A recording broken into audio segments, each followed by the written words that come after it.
Praise the lord. దేవునికి మహిమ కలుగును గాక. ప్రతిరోజు క్రమం తప్పక వాగ్దానాన్ని వీక్షిస్తున్న ప్రతి ఒక్కరికి యేసయ్య నామంలో ప్రత్యేక వందనములు. సబ్స్క్రైబ్ చేసుకొని అనేక మందికి షేర్ చేసి దేవుని మాటల ద్వారా బలపరచండి. ఈ దినమునకై ఏర్పాటు చేయబడిన దేవుని వాగ్దానము యెహోషువ గ్రంథము 10వ అధ్యాయము 8వ వచనము. యెహోవా, వారికి భయపడకుము, నీ చేతికి వారిని అప్పగించి ఉన్నాను.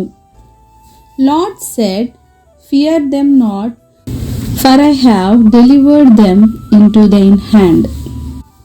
ఈరోజు నీవు దేని విషయంలో అయితే భయపడుచున్నావో, దేని విషయమై నీవు నలిగిపోవచ్చున్నావో, నీ పక్షముగా యుద్ధము చేయవాడును నేనే అని సెలవిచ్చుచున్నాడు.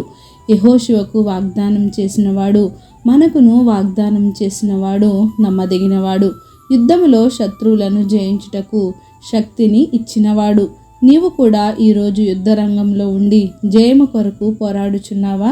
దేవుడు భయపడకు, నీకు విజయము కలుగచేసి నీ పోరాటంలో ఉన్న సమస్తమును నీ చేతికి అప్పగించుటకు సంసిద్ధుడు.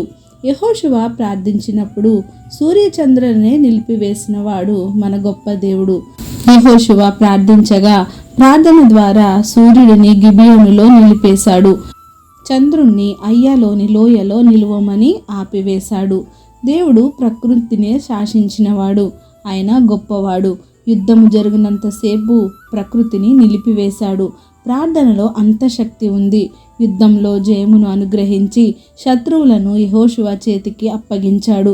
మరి నీవు కూడా ఏ పోరాటంలో ఉండి యుద్ధం చేస్తున్నావో, చదువు విషయమా, ఉద్యోగమా, అప్పుల, ఆర్థిక ఇబ్బందుల, వివాహమా, కోర్టు కేసుల, ఆరోగ్య పరిస్థితుల, ఏ యుద్ధంతోటైతే నువ్వు పోరాడుతున్నావో, ఏదైనా సరే, ఏ పోరాటమైనా సరే, మోకాళ్ళు వేసి దేవుని ప్రార్థించు.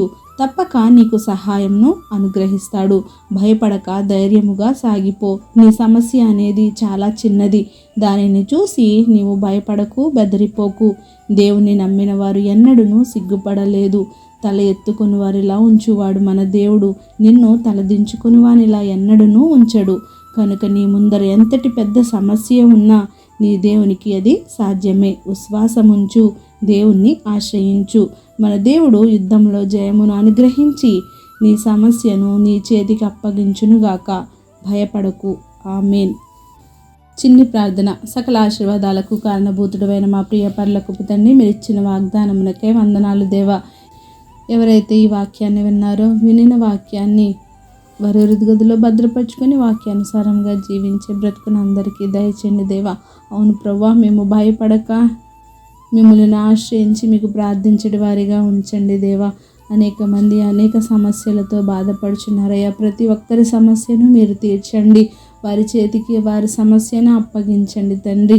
రవీంద్రనాథ్ గారికి మంచి హెల్త్ను దయచేయండి. రాజేంద్ర గారికి ఉన్న అప్పుల సమస్యను, ఆర్థిక ఇబ్బందుల నుంచి వారిని విడుదల పరచండి.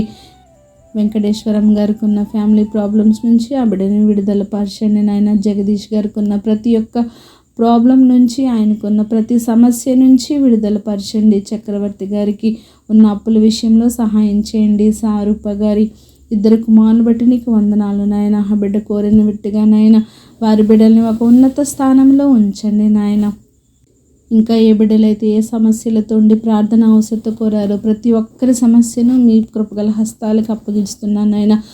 సకాలంలో వారి అవసరాలన్నిటినీ తీర్చి సమస్త ఘనత మహిమ ప్రభావాలు మీరే ఆరోపించుకుంటారని యేసుక్రీస్తు పరిశుద్ధ నామమున ప్రార్థించి అడిగి వేడుకొంచున్నాను మా తండ్రి. Amen. God bless you all.